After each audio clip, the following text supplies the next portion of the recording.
ቤተሰብ ማለት ነው። እኔ የምላችሁ ማለት ነው ሰሞኑን ሙቤና ኤፊ ፍቅርዬ የኔ ፍልቅልቅ ማለት የኔ ሳቂታ ማለት ነው ምን እየሰራችሁ ነው ግን ደስ ስትሉ ማለት ነው። ወይኔ በዛሬ ደግሞ ለሙብዬ እኔ በጣም ነው ደስ ያለኝ ማለት ነው። ቻናሉ በጣም ቀዝቅዞበት ነበረ።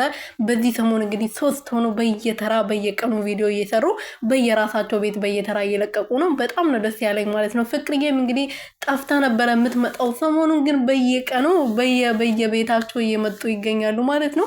ፍቅርዬ የኔ ፍልቅልቅ ማለት ነው። ስታምሪ ደግሞ እኮ ታውቋ አነጋግሯ ደስ ስትል ማለት ነው። ሰላም ሰላም ቤተሰብ እንዴት ናችሁልኝ?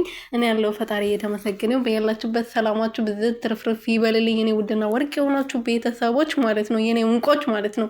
ፍቅሬና ኤፍሬም ሙቪ ሆኖ እንግዲህ ሰሞኑን የሚያዝናና ቪዲዮ በተደጋጋሚ እየለቀቁ ነው እና ዛሬ ደግሞ እንግዲህ በደመቀና በአማረ ሁኔታ መጥተዋል። ሙቪዬ የሚገርም ልብስ ለብሶ እንትናም የጎንደር ነው የየት ሀገር ልብስ ነው በእናታችሁ ለብሳ እንግዲህ ኤፊን ሲጫወቱበት ነበረ፣ ቅቤ ሲቀቡት ነበረ ማለት ነው።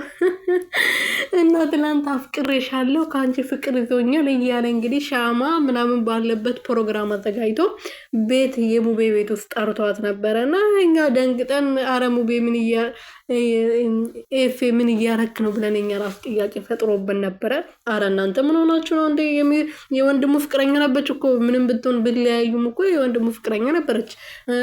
በነገራችን ላይ ደግሞ ኤፍሬም ፍቅረኛ አለው፣ ቆንጅዬ ፍቅረኛ አለው። ፍቅርዬም ቆንጅዬ ብትሆንም ግን ተዋ የማየውን ነገር አናወራ እናንተ። የምሬ ነው ማለት ነው። እና ለማንኛውም ደስ ይላል፣ ማርያምን እንደዚህ መስራት ደስ ይላል። ፍቅርዬም ያው ብዙ ነገሮች ከብደዋት ብዙ ነገር አሳልፋ ዛሬ እንደዚህ መስራቷ በጣም ደስ ይላል። እና ቻናሏ በጣም እየቀዘቀዘ ነበረ እና ይመቻችሁ። ማርያምን በጣም ነው ደስ የምትሉት ማለት ነው።